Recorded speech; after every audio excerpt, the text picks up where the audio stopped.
On our first date, she asked why I never laughed at her jokes.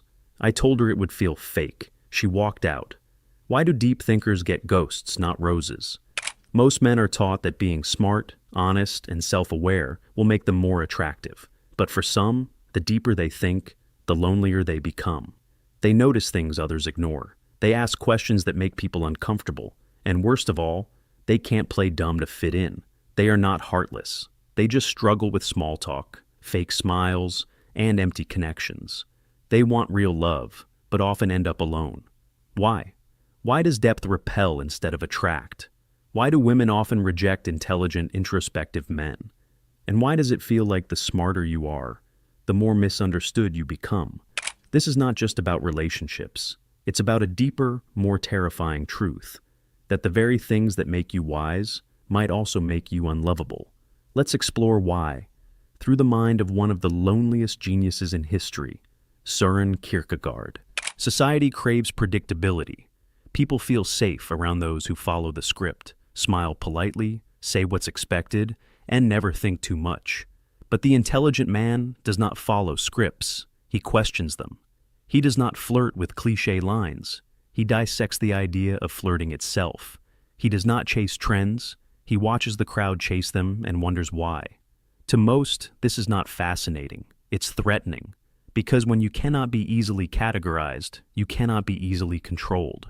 And in a world where conformity is comfort, the introspective man becomes a source of discomfort. He breaks social norms, not with rebellion, but with reflection. He refuses to play games, which makes him unreadable, unpredictable, dangerous.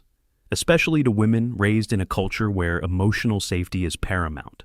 When a man sees through manipulation, he becomes immune to it. And when he refuses to act like every other man, he no longer feels familiar. That unfamiliarity breeds fear, not always consciously, but viscerally. It whispers, he's different. You don't know what he's capable of. And so, many walk away. Not because he's wrong, but because he's too right, too awake, too deep. In Kierkegaard's time, such a man was not praised. He was pitied, mocked, or ignored. And in today's world, not much has changed. But why do women, in particular, feel this fear more intensely? The answer lies in evolution, and a primal need that intelligence often threatens. Modern relationships are built on comfort, quick replies, constant validation, easy affection. Love is now more about convenience than connection. But the conscious man, the deeply intelligent man, is not wired for that. He does not just want a partner, he wants truth. While most are seduced by appearances, he looks through them. He can spot emotional masks, subtle manipulation, even performative vulnerability. And that makes things complicated. Because modern love thrives on illusion. The illusion of perfect compatibility. The illusion of always being enough. The illusion that love should never feel hard. But to the conscious man, love that avoids discomfort is not love. It's denial. He seeks depth, not dopamine. He desires connection, not codependence. This makes him exhausting to those seeking romance as escapism. Women who crave emotional ease may mistake his honesty for criticism, his detachment for coldness, his solitude for disinterest. He does not love loud. He loves with clarity. And in a world where confusion feels romantic, clarity feels threatening. He does not chase. He does not play. He simply sees. And once you feel seen by him, truly seen, you can never return to surface-level affection again. That's his gift and his curse. Because the more conscious he becomes, the harder it gets to find someone who does not flinch under the weight of that awareness. And yet, he refuses to lower his gaze, even if it means walking alone. But what if his solitude is not a failure, but a form of power? Let's explore that. Most people crave belonging. We mimic trends, echo beliefs, seek safety and sameness, but Kierkegaard saw through this. He called it the crowd. And to him, the crowd is untruth, because the crowd does not think, it reacts. It does not seek truth. It obeys comfort. It is not a collective of individuals. It's a blur of borrowed identities. The conscious man refuses to dissolve into that blur. He does not follow the noise. He questions it. And that makes him dangerous, because he exposes what others spend their lives trying to ignore. that most people are not living their truth. They are living a script handed to them by the crowd. So he's labeled as difficult, too intense, too different. But what they really mean is, you make me confront parts of myself I'm not ready to see. While others align for approval, he aligns for authenticity. He would rather be alone in truth than loved in illusion. And in a world addicted to echo chambers, the man who listens only to his inner voice becomes a threat. Not because he's violent, but because he's free. Why women fear intelligent men? It's not intelligence that most women fear. It's what comes with it. The intelligent man does not chase. He observes. He questions. He waits. He is not swayed by beauty. He's unmoved by games. And worst of all, he does not need you. And that's terrifying. Because for many, relationships are built on subtle forms of control, validation loops, emotional bargaining, push and pull tactics that reward neediness and punish detachment. But the intelligent man does not play. He's self-contained. He's not hooked by flattery. And when something feels fake, he vanishes without explanation. This is not arrogance. It's clarity. He's felt the sting of shallow intimacy before. And now, he chooses peace over performance. Most women are not used to that. They are used to men who overextend, who prove, who pursue.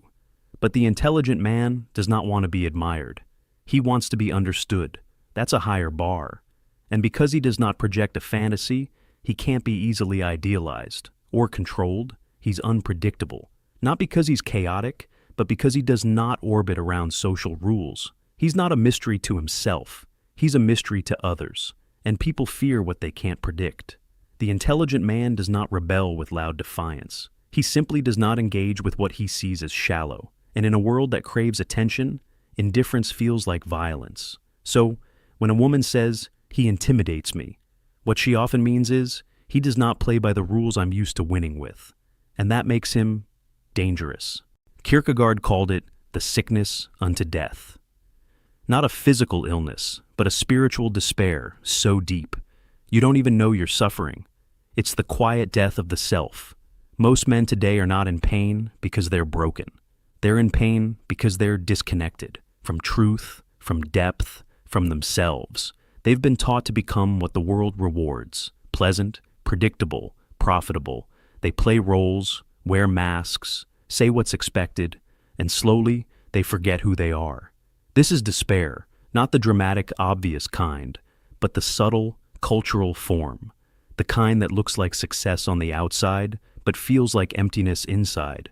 Kierkegaard warned, "The greatest hazard of all, losing oneself, can occur so quietly that it is as if it were nothing at all." And that's exactly what our culture does to intelligent men. It teaches them to trade their depth for acceptance, to silence their questions, to tame their intensity, to smile and fit in. But the more they suppress their inner voice, the more they feel unseen, even by themselves. The intelligent man, then, becomes a stranger in his own life, going through motions he didn't choose, living a story he didn't write. This is not just personal tragedy, it's systemic, because society fears the conscious man, the one who remembers himself, and so it conditions him to forget. We live in an age obsessed with appearance, not just physical beauty, but performance, persona, and pretense. Dating today is less about connection and more about curation. Curated profiles, curated conversations, curated selves. It's not about being something real. It's about appearing desirable, in just the right way, to just the right audience. Modern dating thrives on surface-level seduction. It's a game. And like all games, it has rules. Don't text too soon. Don't care too much. Always maintain leverage. This isn't intimacy. It's strategy. But the intelligent man doesn't play. He's uninterested in power dynamics, unmoved by artificial scarcity, and allergic to manipulation. He doesn't know how to be mysterious, because he's already a mystery, even to himself. He doesn't chase, not because he's arrogant, but because he seeks something real, something that doesn't require tactics to sustain. This makes him unplayable, not out of superiority, but because the game bores him. And this refusal is threatening, because if you don't play the game, you expose it. You reveal the emptiness underneath the rituals, the hollowness beneath the flirtation, the loneliness behind the filters. For many, the game is the identity. So, rejecting the game feels like rejecting them. This is why the intelligent man often finds himself alone. Not because he's unlovable, but because he's unwilling to perform. He doesn't want to be impressive. He wants to be understood. But understanding requires depth, and depth is terrifying to those still seduced by the surface. At the heart of Kierkegaard's philosophy lies a terrifying proposition. To live authentically, you must leap, not with certainty, but with faith. Faith not in religion as ritual, but in the radical act of becoming yourself. This leap demands sacrifice, not just comfort or conformity, but the very roles that society hands you: the obedient son, the agreeable partner, the successful man. To leap means to abandon the mask, even if it means standing alone. It's not a leap into something, but a leap away from everything false. For the intelligent man, this is both a necessity and a burden. He sees the absurdity of playing parts that suffocate him. He refuses to pretend. But in doing so, he often finds himself isolated, not out of choice, but because meaning has a cost. Kierkegaard called it the night of faith. The rare individual who walks the world inwardly detached, free from the crowd's validation. He lives by inward truths, not outward applause. This is what women, and society at large, can't always understand. The intelligent man doesn't rebel for attention. He detaches because the alternative is spiritual death. He's not too deep or too intense. He's simply unwilling to live asleep. This leap of faith isn't loud. It's quiet, lonely, invisible. But it's also the only path to real selfhood. And that scares people. Because if he can choose meaning over belonging, what does that say about those who settle? The leap isn't just personal, it's confrontational. It exposes how few are willing to leap at all. There's a hidden cost to waking up. It doesn't arrive in a flash of glory, but in the quiet erosion of belonging. The more conscious a man becomes, the more the world begins to feel foreign. The more intelligent he becomes, the harder it is to speak without shrinking his thoughts. He starts to notice the conversations around him, shallow, predictable, circular. The rituals of dating, of networking, of social signaling, all seem like theater. Not because he's arrogant, but because he sees too clearly. He sees the patterns, the masks, the games, and once you see, you can't unsee. This is the price of awakening. You no longer fit in, but you also can't go back. Your laughter becomes rarer, not because you're unhappy, but because very little feels real. This isolation is not social failure, it's psychic transformation. You are no longer built for the surface. You crave depth, silence, substance. But the world punishes that craving. It treats detachment as arrogance, depth as awkwardness, sensitivity as weakness. Yet all of these, detachment, depth, sensitivity, are signs that you're evolving. What most call loneliness is actually your soul shedding its dependency on noise. And that's when the shift happens. You stop trying to belong and start trying to become. You begin walking a narrower road, not to escape others, but to finally meet yourself. From a young age, the intelligent man is taught a silent lesson. You must shrink to fit. Speak simpler. Don't think so much. Laugh at jokes you don't find funny. Pretend you don't see what you see. Because if you don't, you'll be called arrogant, weird, too intense. So, many intelligent men learn to wear masks. Not out of deception, but survival. They master the art of small talk. They downplay their insights. They dull their edges, not to be loved, but to avoid exile. Yet deep inside, there's a quiet rebellion, a refusal to assimilate. Because assimilation is not acceptance, it's erasure. And the man who refuses erasure will always pay a price. He'll be misunderstood, labeled difficult, told he's too much or not enough. But he is neither. He's just unwilling to betray himself. There is a cost to this refusal. It may mean fewer invitations, awkward silences, people walking away without explanation. But there's also a gift. He gets to keep his soul, because true selfhood requires sacrifice. You cannot be free and pleasing at the same time. You cannot be whole and palatable to everyone. The man who refuses assimilation knows that rejection isn't always a punishment. Sometimes it's a filter, a separation of those who need a mask from those who can face what's underneath. This man may walk alone, but he walks upright. Not because he's trying to be different, but because he refuses to be less. Most people don't want to be seen. They want to be admired. They curate themselves. Perfect smiles, rehearsed opinions, predictable emotions that never reveal too much. They long to be the object of attention, not the subject of scrutiny. But the intelligent man, he sees, not the mask, but what lies beneath it.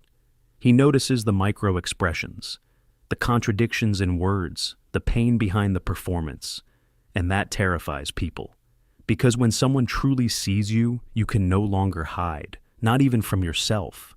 His gaze isn't judgmental, it's discerning, but it still feels like exposure. To the woman who is used to being adored, the intelligent man doesn't play along. He's not intoxicated by beauty, not fooled by charm, not moved by validation games. He sees patterns, he sees projections, he sees the scared child behind the confident smile, and in that moment, he becomes dangerous, because to be truly seen is to be vulnerable. And vulnerability for many feels like a threat, so they call him cold, detached, too analytical. But the truth is, he simply refuses to worship illusions. And in a world addicted to them, that kind of clarity feels like an attack. To the intelligent man, love is not a conquest. It is not a game of tactics, timing, or triumph. It is truth, or it is nothing. He doesn't chase to prove his worth, nor withdraw to spark desire. He has no interest in weaponizing affection, because for him, love is sacred, not because it is soft, but because it is raw. It is the one space where masks must fall, where performance must die, where two people must stand naked in their essence. But that kind of love is rare, terrifyingly rare, because most relationships today are built on unspoken contracts. Don't expose me, and I won't expose you. Lie to me beautifully, and I'll return the favor. The intelligent man refuses this. He will not lie. He will not pretend. He doesn't want your best version. He wants the real one, the bruised one, the one behind the smile, because he offers the same in return. And that's what makes him so different, and so dangerous. He doesn't want to possess. He wants to witness. He doesn't seek control. He seeks communion. For him, love is an act of existential honesty, a mutual unveiling, a confrontation with truth. And truth, in a world built on illusions, is the most intimate and unsettling thing of all. The intelligent man does not perform. He does not curate a personality. He does not manufacture charm. He does not play by scripts written to win favor, because he does not need to. His calmness is not an act. It's the natural result of self-ownership, of a mind that's questioned itself into clarity, of a soul that no longer seeks external validation to feel whole. This is sovereignty, the quiet power that makes him magnetic, but also difficult to control.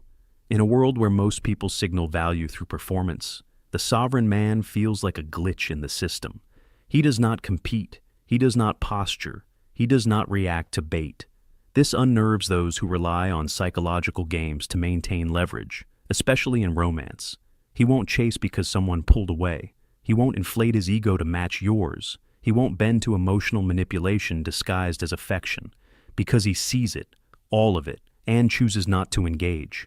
His strength lies in presence, not persuasion, in being, not becoming. He does not need to convince anyone of his worth, because he's already convinced himself. And that quiet conviction disarms people. It reveals the hollowness of performance, exposes the insecurity behind control. So, while others shout to be noticed, he remains silent, and somehow still commands the room. This is why the intelligent man stands apart. He is not a brand. He is not an actor. He is sovereign. And that sovereignty, in a world addicted to roles and masks, is the ultimate rebellion. Most people say they want authenticity, but what they really want is comfort, not truth, not depth, not presence. Because real presence feels like exposure. When someone is truly present with you, they see past your words, past your image, and into the very structure of your being. It's not comfortable. It's not flattering. It's unnerving. The intelligent man, grounded in his consciousness, does not fake connection. He does not fill silence with noise. He does not flatter to gain favor. He simply shows up. Fully. Completely. And that level of raw attention can feel like confrontation, like a mirror that doesn't blink. It reveals the masks we wear, the games we play, the lies we tell ourselves to avoid the truth. Most people are not ready to be seen that clearly, so they label his intensity as too much, his honesty as cold, his presence as arrogance, but in reality, they are simply not ready to face themselves in his reflection, because the intelligent man does not dim his light to make others comfortable. And when someone's entire identity is built on pretense, that light can feel blinding. Before the world knew his name, Kierkegaard fell in love with a woman named Regina Olsen. He adored her, wanted to marry her, but he walked away. Not because he did not love her, but because he loved something more: truth. He knew the life he had chosen, of isolation, reflection, and inner conflict, would consume anyone tied to it, especially someone as innocent as Regina. So he broke her heart and shattered his own in the process. He wrote books filled with longing, haunted by the absence of a woman he could never forget. She became his eternal muse, not in possession, but in renunciation. This was not a rejection of love. It was an acknowledgement of its cost, the cost of depth, of choosing a path where most won't follow, because it does not promise comfort, only clarity. Kierkegaard died alone, but not empty. He became the philosopher of the soul, the man who gave language to despair and faith, because he refused to dilute his essence. Regina lived on, married someone else, but her name remains etched in the margins of his work, a quiet echo of what was lost in the pursuit of something greater. That is the price of depth, and the mark of the truly awakened.